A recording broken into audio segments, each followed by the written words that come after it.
In the late 40s, a vast project began in America to apply the ideas of psychoanalysis to the masses. Psychological guidance centres were set up in hundreds of towns. They were staffed by psychiatrists who believed it was their job to control the hidden forces inside the minds of millions of ordinary Americans. Yes, I need something done. I need some help. Did you have any particular teachers that you liked, or any sort? I liked all my teachers except one, I remember. What was the trouble with this one? I don't know, she just scared me most of the time. Holler at me and I'd run outside and vomit. I hate my brother. Loathe him. Despise him. At the same time, thousands of counsellors were trained to apply psychoanalysis to marriage guidance. And social workers were sent out to visit people's homes and advise on the psychological structure of family life. Behind all this was the fundamental idea of Anna Freud's, that if people were encouraged to conform to the accepted patterns of family and social life, then their ego would be strengthened. They would be able to control the dangerous forces within them. When your emotions control your actions, it affects not only yourself, but the people around you. And if this sort of flare-up is repeated often, it might lead to a permanently warped personality. You can control the fire of your emotions so that your personality becomes more pleasant. So we expect that someone who's been through that experience to be much more insightful, much more understanding, and a much better regulated person. And what happens to the And regulation includes being able to let go, as it were, to enjoy a football game or a soccer game.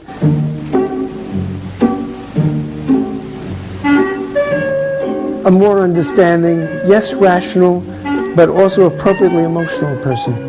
The regulatory aspects of the human mind would really be in charge. Instead of being overwhelmed by our passions and by our darker impulses. That one would be master or mistress of one's own passions. They just felt that the road to happiness was in adapting to the external world in which they lived. That people could be uncrippled from their own neurotic conflicts and impulses, that they would not engage in self-destructive behavior, that they would in fact adapt to the reality about them. They never questioned the reality. They never questioned that it might itself be a source of evil or something to which you could not adapt without compromise or without suffering or without exploiting yourself in some way. So there was this fit with the politics of the day. And a balance of emotions is important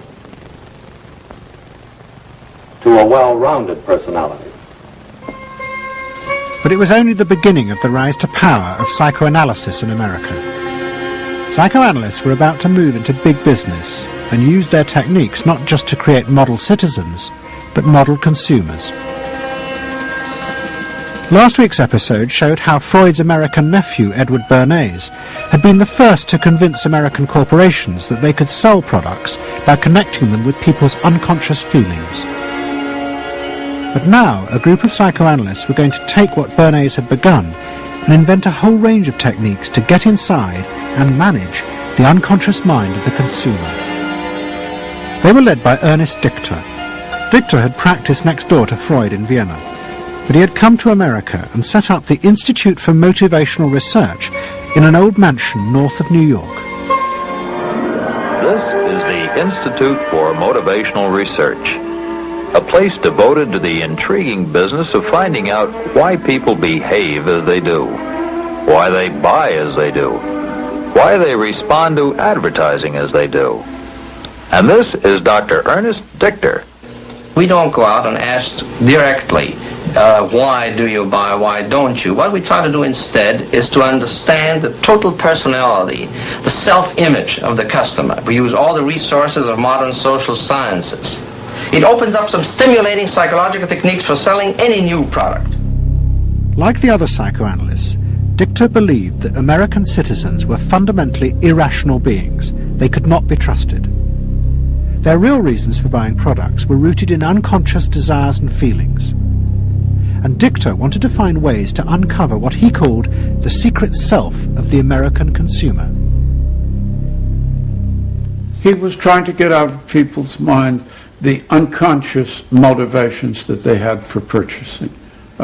These could be sexual, they could be psychological, they could be sociological, they could be a demand for status, a demand for recognition. There were things that people couldn't verbalize or wouldn't verbalize because they were too secret to them. They were too much a part of their nature, and they would be embarrassed. They would be embarrassed if they came out and said things like this. He would interview people, but not ask them direct questions, but let them talk freely like you do in psychoanalysis. And that was his background. And so he said, why can't we have a group therapy session about products? All right? And so Dichter built this room up above his garage, and he said we can have psychoanalysis of products. They can actually act out and verbalize their wants and needs. What we're going to do is try a couple of these salad dressings. Well, let's see what happens. Here is our typical housewife. She doesn't follow the instructions. And they could be observed and watched, and other people could comment, and they could talk about it, and everybody could join in. He was the first to do this. This was absolutely the first thing that was ever done. And he had a movie projector up there where you could show advertisements and things like that, and people could react to them. And he invented the whole technique for mining the unconscious about the hidden psychological wants that people had about products. This became the focus group. It worked! Dichter's breakthrough came with a focus group study he did for Betty Crocker Foods. Like many food manufacturers in the early 50s, they had invented a new range of instant convenience foods. But although consumers had told market researchers they would welcome the idea, in fact they were refusing to buy them. The worst problem was the Betty Crocker cake mix.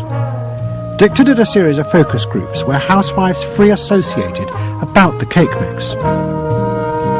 He concluded that they felt unconscious guilt at the new image being promoted of ease and convenience. In other words, he understood that the barrier to the consumption of the product was the housewife's feeling of guilt about using it. They basically, on one hand, wanted to make it easy for themselves, but they felt guilty about it. So what you've got to do in those circumstances is remove the barrier being guilt. The way you do that is to give the housewife a greater sense of participation. And how do you do that? By adding an egg. Simple as that. As simple as that. Dichter told Betty Crocker to put an instruction on the packet that the housewife should add an egg. It would be an unconscious symbol, he said, of the housewife mixing in her own eggs as a gift to her husband, and so would lessen the guilt. Betty Crocker did it, and the sales soared. My cake is ready. The consumer may have basic needs that the consumer himself or herself doesn't fully understand. You have to know what those needs are in order to fully exploit the consumer.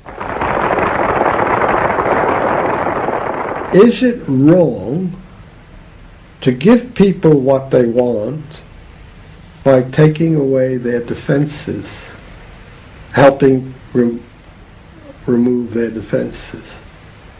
It seems so much longer than last year. It is. Nearly 4 inches longer in some models. Oh! Dichter's success led to a rush by corporations and advertising agencies to employ psychoanalysts. They became known as the Depth Boys, and they promised to show companies how to make millions by connecting their products with people's hidden desires. Dichter himself became a millionaire, famous for inventing slogans like "a tiger in your tank." Even the marketing of the Barbie doll came from a children's focus group. And so it goes. But Dichter was convinced that this was far more than just selling. Like Anna Freud, he believed that the environment could be used to strengthen the human personality. And products had the power both to sate inner desires and give people a feeling of common identity with those around them.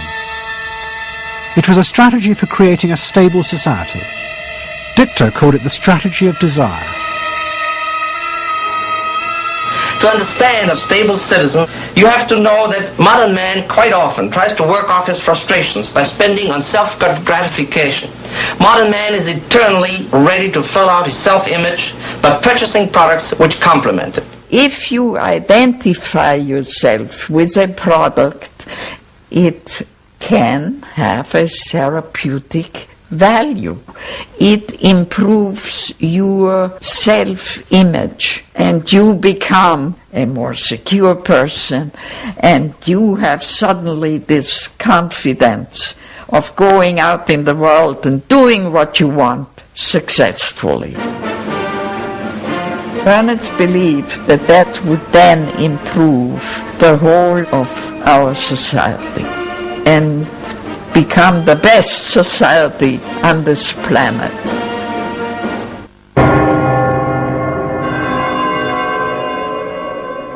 By the early 50s, the ideas of psychoanalysis had penetrated deep into American life.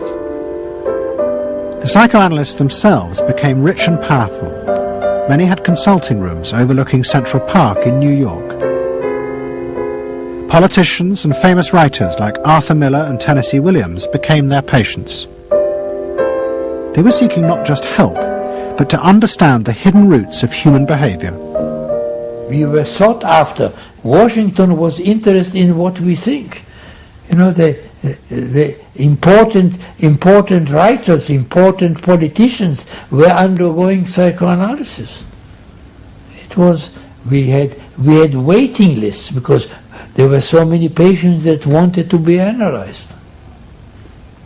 So it gave us a little bit of a swellhead. And as the psychoanalysts' ideas took hold in America, a new elite began to emerge, in politics, social planning, and in business. What linked this elite was the assumption that the masses were fundamentally irrational. To make a free market democracy like America work, one had to use psychological techniques to control mass irrationality. They actually believed that this elite was necessary because individual citizens were not capable, if left alone, of being democratic citizens. The elite was necessary in order to create the conditions that would produce individuals capable of behaving as a good consumer and also behaving as a democratic citizen. They didn't see their activities as anti-democratic, as undermining the capacity of individual citizens for democracy. Quite the opposite. They understood that they were creating the conditions for democracy's survival and future. The rise of psychoanalysis to power in America was an extraordinary triumph for Anna Freud and her tireless promotion of her ideas.